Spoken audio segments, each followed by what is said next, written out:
தம்பி புளிச்சக்கீரையாக செய்கிற இந்த வாரம் என்ன டிஷ்ஷு இது?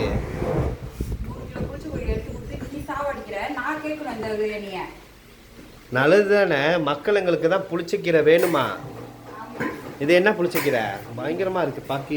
பாக்கிய நல்லா இருக்கா இல்லையா? பாக்கிய நல்லா இருக்கு. இது நம்மளோட வந்து ஈகாம்லேஸ் புளிச்சக்கீரை.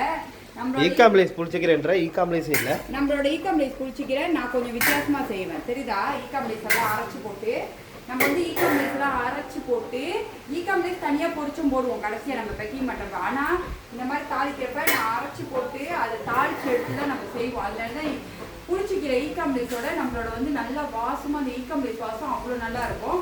உரப்பு நார்மலாக தான் இருக்கும், ரொம்ப உரப்பாக இருக்காது. அப்புறம் அந்த ஒரு சில பேருக்கு ஈகாம்லேஸோட புளிச்சிக்கிறீங்களா ஈகாம்லேஸ் வாடை அடிக்குன்னு சொல்கிறவங்களுக்கு ஈகாம்லேஸ் புளிச்சிக்கிறீங்கன்னா ஈகாம்லேஸ் வாசம் தாளிச்சு இருந்தால் தான் வாசம் நல்லா இருக்கும் சாப்பிட. முதல்ல அதை தெரிஞ்சுக்கிங்க. உங்களுக்குலாம் எனக்கே தெரியல, கோசை புளிச்சிக்கிறீங்க தான் சமைச்சு கொடுக்க போகிறேன். இம்மனை வேக வச்சு எடுத்து கொடுக்க போகிறேன். அதை சாப்பிட்டு நல்லா இருக்குன்னு சொல்லிட்டு யார் வேணும் ஷோகேஸ் வாங்கிக்கிங்க. சின்ன பேக்கெட் நான் ஆட் பண்ணி வச்சுருக்கேன். சின்ன பேக்கெட் வெளியே நீங்கள் ட்ரை பண்ண போகிறீங்கன்னா சின்ன பேக்கெட் கூட வாங்கி ட்ரை பண்ணுங்க. ஆனால் ஷோகேஸ் போய் வாங்கிக்கிறேன் இல்லையா? ஓகே, சட்டன் போய் வாங்கிக்கிறேன். அப்போ தான் வந்து மறுபடியும் 100 கிலோ எடுத்து செய்ய முடியும்ல. ஆமாம், நான் மறுபடியும் 100 கிலோ இருக்குவேன்.